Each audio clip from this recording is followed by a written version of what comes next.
CO2 एक major limiting factor है photosynthesis में, क्योंकि ये की रिएक्टेंट है।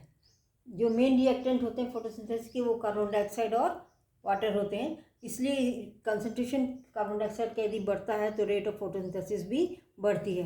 लेकिन एटमॉस्फेयर में जो कार्बन डाइऑक्साइड है वो 0.03 से 0.04% है, तो और ये इंक्रीज यदि होती है तो फोटोसिंथेसिस रेट बढ़ता है 0.05% तक, तो ये इंक्रीज होता है। उसके बाद यदि लंबे समय तक हाई कंसंट्रेशन रहता है तो ये डैमेजिंग भी प्लांट्स के लिए हो सकता है।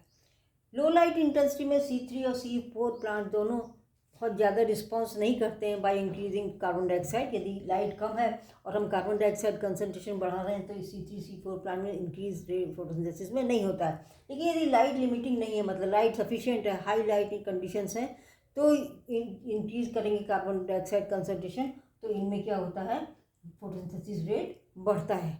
C4 प्लांट में जो सैचुरेशन पॉइंट है वो 360 माइक्रोलीटर पर लीटर ऑफ एयर होता है, जबकि C3 में ये लगभग 450 माइक्रोलीटर पर लीटर होता है। इसका मतलब क्या हो गया कि C4 प्लांट्स में ये सैचुरेशन पॉइंट जल्दी आ जाता है और इसमें ये काफ़ी कंसंट्रेशन करने को होता है। इसका कारण क्या है, C4 प्लांट्स में हम जानते हैं एक इनबिल्ट मैकेनिज्म होता है जिससे उनकी सेल्स में कार्बन डाइऑक्साइड कंसंट्रेशन बढ़ता रहता है। C4 प्लांट्स में कार्बन डाइऑक्साइड एंटर करती है मेसोफिल सेल्स में, वहाँ पर ये C4 कार्बन कंपाउंड बनाती है जो कि फिर बंडल शीथ सेल में जाती है।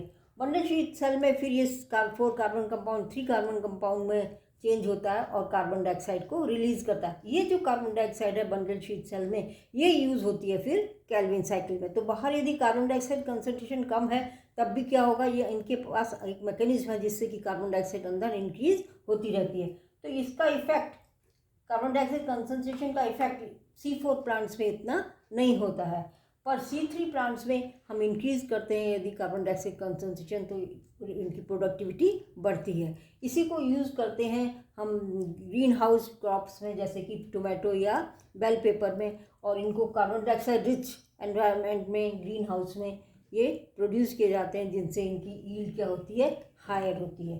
तो यही अंतर है मेन C3 और C4 प्लांट्स में, कि किसी भी एक कार्बन डाइऑक्साइड कंसंट्रेशन में C4 प्लांट में फोटोसिंथेसिस रेट हाई होगा और C3 में लो होगा।